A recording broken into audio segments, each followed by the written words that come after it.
First time namin mag-alaga ng pusa kaya maraming adjustments na nangyari sa pang-araw-araw namin gawain. So, dati nakakapag-ayos pa naman ako kahit papaano. Pero ngayon, tingnan nyo naman, hindi na ako makapanuklay. Dahil kailangan ko na ng aking fur baby na laging gutom.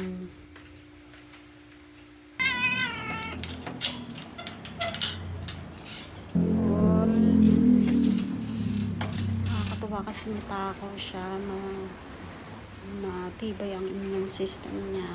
So, nilinis ko na muna ang kanyang mansion. Pati yung litter box para ready na ulit gamitin. Tapos yan, bawalis-walis naman. May kasamang laro pa yan. Habang nagwawalis, naglalaro.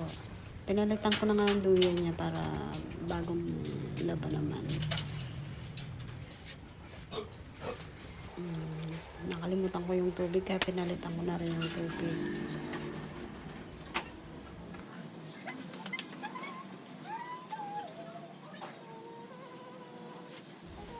Excited na nga yan pumasok sa loob ng bahay kaya naman ayan, pinanggigilan ko muna.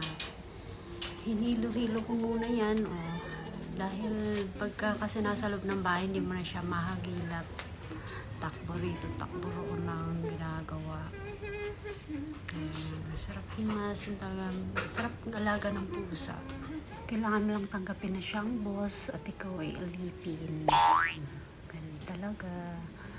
So yan, may mga requirements din pati ito Kailangan marunong ka sumayaw at kumanta. Diba? Sobrang gigil ko talagang hilong-hilo na siguro siya. So, pinasok ko na nga sa loob ng bahay para ako'y makapag-walis-walis naman. Kung nasaan ako, susunod yan. Ganyan kami habang naglilinis. Siya naman yung nagkakalat. Pagkatapos niyan, i-check niya yung mga nilinis ko kung talaga nga bang malinis. Bawat sulok, check niya talagang mabuti yan. So yan, kita nyo naman, pati sa dining. Wala kang magagawa. Pati ilalim ng table, check niyang mabuti. Diba? Tapos siya pa yung suplada.